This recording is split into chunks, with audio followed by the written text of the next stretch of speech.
déjà, ce qu'il faut savoir, c'est que Agir, c'est une association qui regroupe différents services d'orientation et d'insertion, dont notamment un service de point relais conseil en VAE et un service d'accompagnement des personnes rencontrant des difficultés d'accès à la langue ou aux compétences de base. On a eu envie de répondre positivement à cet appel de l'AEFA, à cette expérimentation. Quand Mariella est venue à Dijon nous proposer d'adhérer et de participer à son expérimentation, ça m'a rappelé un projet Grundvig, un projet européen auquel j'avais participé il y a 15 ans déjà. J'aime cette façon de travailler où on expérimente, où on fait en faisant, où on recherche, on prend le temps, on innove aussi. Ça m'a donné envie de recommencer à retrouver cette façon de travailler. On est en réflexion sur comment on peut guider au mieux les personnes, les accompagner dans leurs projets.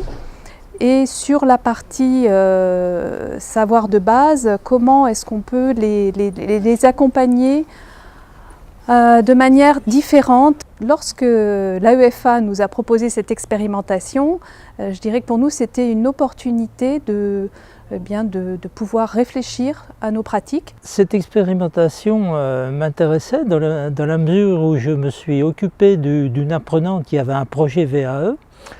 Donc j'avais déjà fait un petit peu l'exercice et ça m'intéressait d'approfondir un peu cette démarche. On avait l'habitude de travailler avec le Point Relais Conseil VAE depuis des années. On travaillait avec les bénévoles évidemment, mais le fait de travailler tous ensemble avec l'objectif d'accompagner les personnes dans leurs projets et d'être tous là autour d'eux pour les accompagner dans leurs projets. On est sur partir de ce que les gens savent faire et non pas de leurs difficultés au préalable. Et ça, c'est un changement de méthode de travail et qui, à mon avis, porte ses fruits. On a voulu s'attacher à tout ce qui concerne les compétences transversales et non pas ce que l'on a l'habitude d'évaluer, nous, les compétences plutôt liées au scolaire.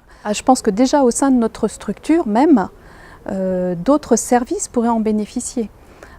Pas uniquement le service d'accompagnement à la VAE, mais aussi celui tout simplement d'aide à l'orientation. S'approprier cette démarche qui est pour nous novatrice. On ne peut pas dire qu'on ait rencontré des problèmes, c'est juste qu'au départ, ça bouscule des habitudes de travail, donc il faut accepter d'être un peu bousculé, accepter de se remettre en question, accepter de faire autrement. D'accepter que ce qu'on a fait pendant des années n'est pas forcément l'idéal et qu'il faut recommencer un petit peu à travailler, à réfléchir pour changer de point de vue. La démarche, je l'ai mise en place d'une façon un petit peu empirique et implicite dans la mesure où j'ai accompagné une personne qui avait un projet VAE.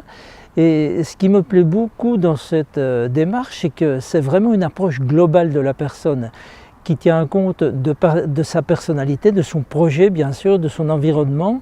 Et ça me tient particulièrement à cœur.